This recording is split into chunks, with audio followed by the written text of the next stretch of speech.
하나님 말씀입니다. 하나님 말씀 창세기 27장 24절부터 34절까지의 말씀입니다. 이삭이 이르되 내가 참 내 아들 에서냐? 그가 대답하되 그러하니이다.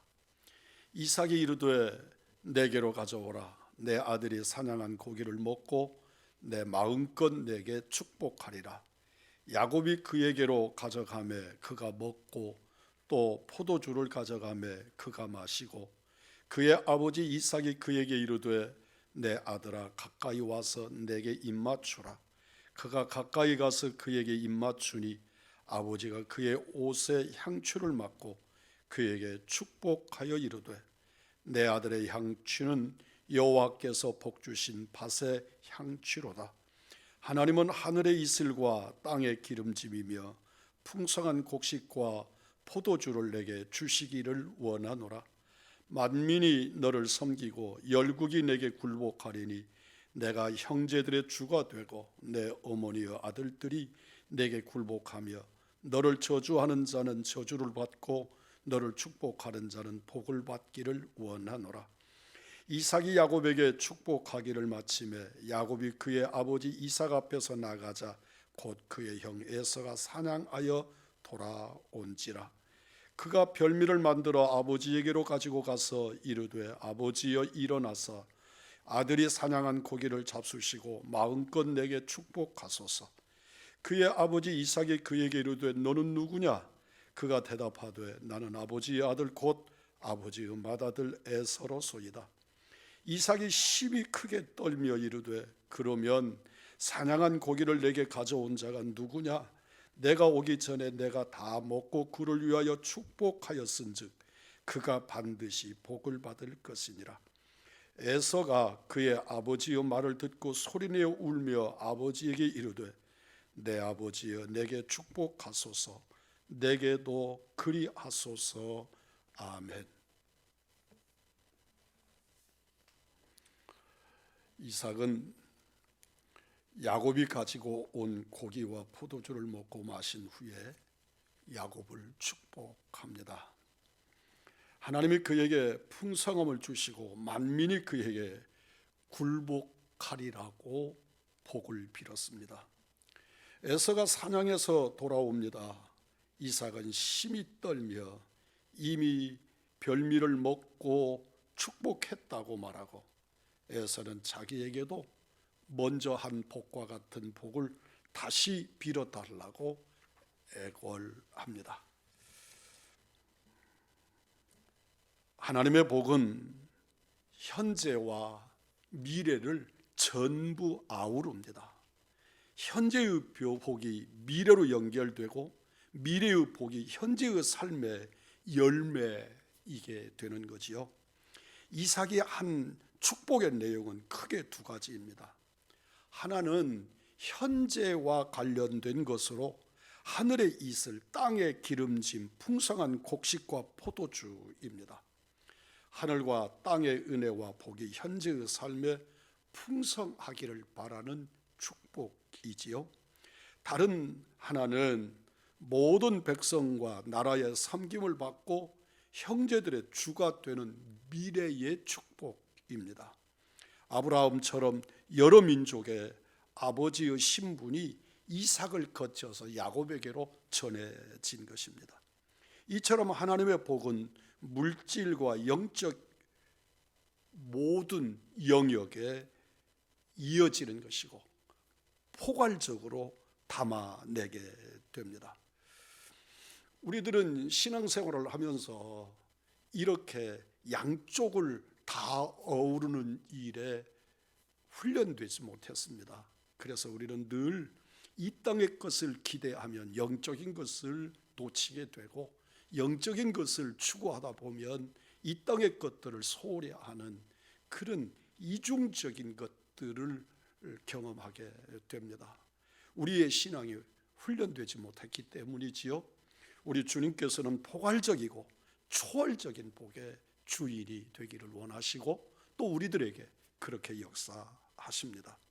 30절 이하의 34절까지의 말씀을 보면 보이지 않는 손길이 개입되고 있는 것을 발견하게 됩니다. 우리가 하나님의 뜻에 어긋나는 결정을 내릴 때 하나님이 보이지 않는 개입을 통해서 하나님의 뜻을 관철시킵니다. 내 의도대로, 내 욕구대로 무엇인가를 결정하고 진행하고자 하는데 이것이 자신의 의지만으로 결론에 도달하지 못하도록 하나님이 붙드신다는 말씀입니다. 이삭은 자신의 후계자를 에사라고 생각했습니다. 맏아들에게 상속권을 주는 것이 고대 근동의 관습이었기 때문에 굳이 하나님의 뜻을 따져볼 필요가 없다고 생각했던 것 같습니다. 에서도 아버지 후계자로서 모든 고난을 넘겨봤는데 대해 추호도 의심하지 않았습니다. 내가 장자니까 내가 어떤 삶을 살고 하나님에 대한 의지가 어떤 것이냐, 믿음의 내용이 어떤 것이냐 상관없이 아버지에게로부터 자식에게로 전해지는 축복의 대상은 나라고 믿었던 것 같습니다. 그래서 죽 한 그릇에 장자의 권리를 넘겨버리기도 하고 이방인인 헷 여인을 아내로 받아들여서 가정을 꾸리는 것도 개의치 않았습니다. 그러나 하나님의 뜻은 야곱을 통해 하나님의 백성을 조성해 가는 것이었습니다. 뒤늦게에서는 자신에게도 축복해 달라고 야곱에게 빌은 것들에 남은 것은 없는가 궁급해하지만 이삭은 야곱에게 내린 축복을 되돌려서도 안 된다는 것을 깨닫게 됩니다. 이삭이 심히 떨었던 이유는 보이지 않는 하나님의 개입을 깨달았기 때문입니다. 오늘날의 많은 사람들이 코로나19의 문제를 놓고 하나님의 간섭하심, 하나님의 섭리 등등의 문제를 놓고 하나님 앞에 그런 표현을 쓰는 것이 비과학적이고 지성적이라고 생각하는 것 같습니다. 그러나 사랑하는 성도 여러분, 기억하실 것은 하나님은 그 어떤 과정도 사용하신다는 것을 기억하십시오. 우리들이 내가 실수를 해서 벌려진 일이라도 그 일까지도 하나님은 당신의 뜻과 섭리를 성취시키는 일로 사용하신다는 것을 잊지 않기를 바랍니다.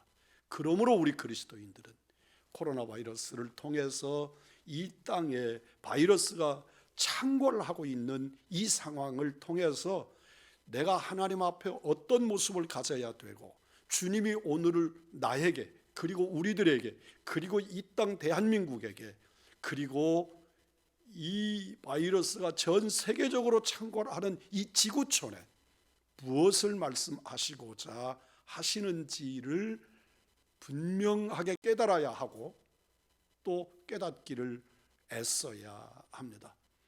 사람의 방법으로 이루어지는 것 같고 사람의 실수에 의해서 움직이는 것 같아 보여도 그것까지도 하나님은 의도하시고 쓰고 계신다는 것을 기억해야 합니다. 우리들이 기억해야 합니다. 진실로 하나님이 내게 주시는 음성을 들을 줄 아는 믿음의 사람들, 그리고 이 시대에 주님이 내게 주시는 큰 음성을 들을 줄 아는 우리들이 되기를 원하고, 그러기 위해서 말씀을 붙들고 묵상하고 무릎 꿇고 기도하고 주님의 뜻을 쫓는 신실한 하나님의 사람들이기를 주의 이름으로 축복합니다. 제게 상처를 주었기 때문에 미워하는 누군가를 용서할 수 있는 믿음과 마음을 주옵소서. 문제를 회피하지 않고 직면할 수 있는 용기를 주시고 어떤 과정과 상황 속에서도 아버지의 뜻을 이루는 사명자로 살기를 원하며 이 시대를 향하여 주시는 주의 음성을 들을 줄 알게 하여 주옵시고, 적극적인 용서와 그리스도인의 삶을 살아드림으로써 주님이 우리에게 이루고자 하시는 이 시대의 사명자로서의 삶을 온전히 살아드리도록 은혜 입혀 주옵시며, 비록 이 시대가 어렵고 우리의 신앙이 불신앙으로 하나님의 영광을 가리고 있어도 주님께서 회개할 기회를 주시고 회복할 기회를 주실 줄 믿고 오늘도 주 앞에 무릎을 꿇으며 마음을 내려놓게 하여 주옵소서. 우리를 구원하시고 인도하시는 우리 구주 예수 그리스도의 이름 받들어 기도 올리옵나이다. 아멘.